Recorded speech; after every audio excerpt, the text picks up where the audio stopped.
Few places in Britain, or indeed the world, stir the imagination like HMP Wakefield, infamously dubbed Monster Mansion. This fortress-like institution, nestled in West Yorkshire, is not merely a testament to Victorian architectural endurance. It is a repository of some of the most chilling human stories imaginable, housing approximately 600 of Britain's most dangerous and notorious criminals. Its walls echo with the tales of serial killers, high-risk sex offenders, and hardened murderers. The corridors of Wakefield have seen the likes of Charles Bronson and Harold Shipman, making it a place both fascinating and fearsome to contemplate.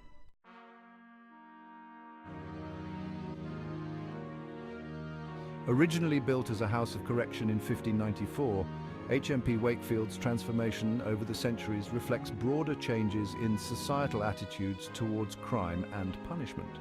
Most of its current structures hail from the Victorian era, designed not just for confinement, but as a deterrent with their daunting fortress-like appearance.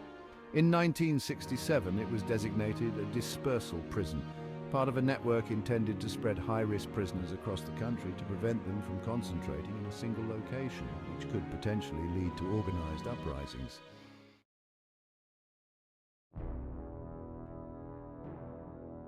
In 2001, amid heightened concerns about internal security following several high-profile escapes and incidents within the UK prison system, HMP Wakefield saw the addition of a pioneering ultra-secure unit. This unit was designed to contain the most dangerous inmates under the most stringent conditions imaginable, setting a precedent for maximum security prison management in Britain. Its establishment raised questions about the balance between necessary security measures and the humane treatment of inmates, sparking a debate that continues to this day.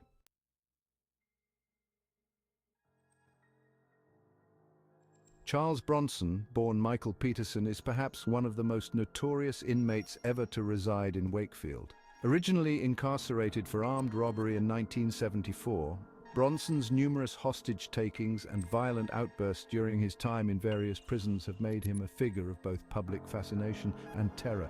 His life in prison, filled with artistic endeavors and a self-stylized philosophy, contrasts sharply with his violent behavior, making him a complex figure in discussions about criminal psychology and prison reform.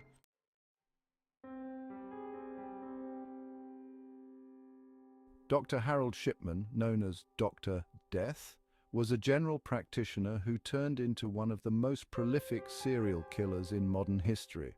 Convicted of the murder of 15 patients, investigations suggest he may have been responsible for up to 250 deaths. His method of operation typically involved the administration of lethal doses of painkillers.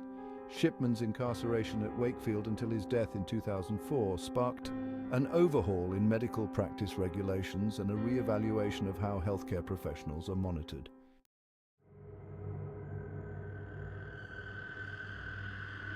Ian Watkins, the former lead singer of the rock band Lost Prophets, was sentenced to 29 years in prison in 2013 after being convicted of a string of heinous child sex offenses, including the attempted rape of a baby.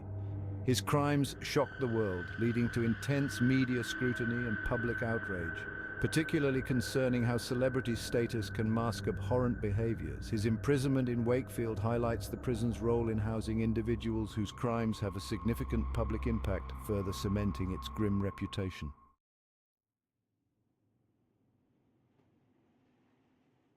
Jeremy Bamber is serving life imprisonment for the 1985 White House farm murders, where he killed 5 members of his own family. Despite maintaining his innocence and the complexities surrounding the evidence presented at his trial, Bamber's case continues to attract media attention and public debate over the reliability of forensic evidence and witness testimony. His life in Wakefield has been marked by a notable involvement in prison education programs, showing a different aspect of inmate life and rehabilitation efforts.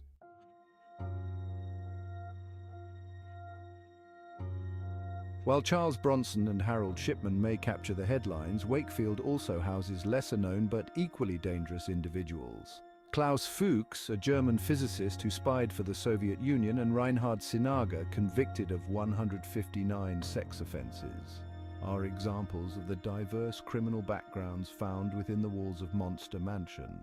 Their stories shed light on the broad spectrum of criminality managed within Wakefield, from espionage to serial sexual assault, illustrating the complex challenges of prison management.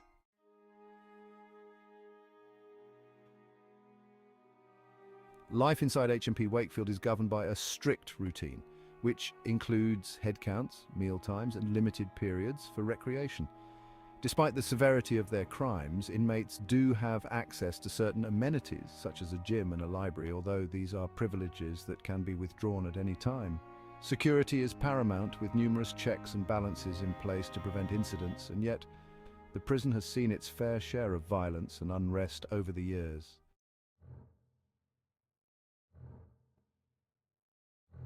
HMP Wakefield, despite its stringent security measures, is not immune to the violence that often permeates high-security prisons. Incidents involving assaults between inmates and even attacks on staff underscore the constant tension within its walls.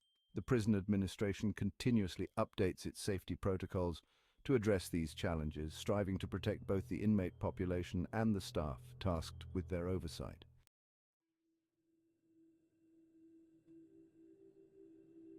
In an environment as harsh as HMP Wakefield, educational and rehabilitation programs represent a lifeline for many inmates. These programs, which include vocational training and psychological counseling, aim to prepare inmates for eventual reintegration into society, however distant that prospect may seem. Success stories of rehabilitation can be rare, but are celebrated as examples of what can be achieved even in the most unlikely settings.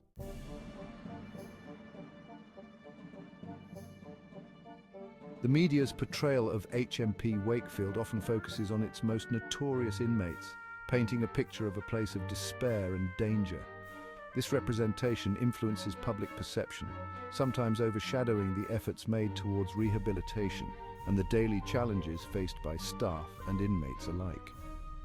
Understanding the balance between these narratives is crucial in forming a comprehensive view of the role and realities of a high-security prison like Wakefield.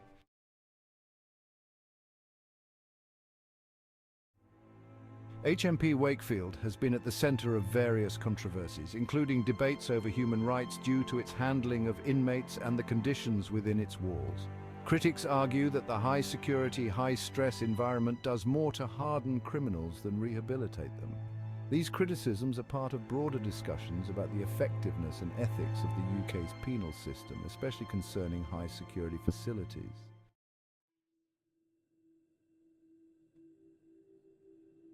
As society's attitudes towards crime and punishment continue to evolve, so too may the role of institutions like HMP Wakefield.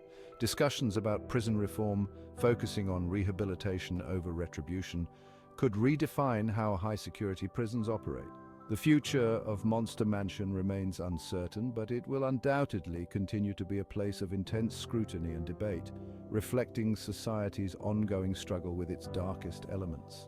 As we consider its place in the modern world, we must balance the need for security with the imperative for humanity.